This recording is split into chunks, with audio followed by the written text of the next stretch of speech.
Zdravím vás z hřiště. Spousta lidí neví, že jsem vůdce varšavský seberevolty. Zdravím revoltu. A dnes si předvedeme základní varšavský cvik.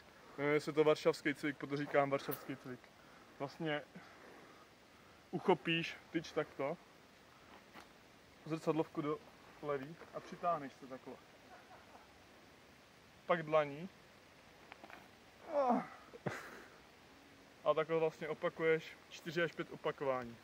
Pod nějaký varšavský dipy. Nebude varšavský dipy, to až v dalším díle. Ne, teď. Ne. Diváci se na to těší. Ty Diváci to chtějí vidět. Varšavský dipy.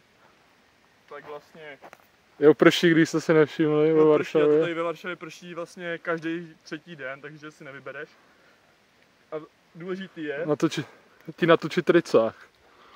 Jdeš dolů a vyskočíš. A rozebeš se málem. To je všechno. Zdravím tvoji tatku.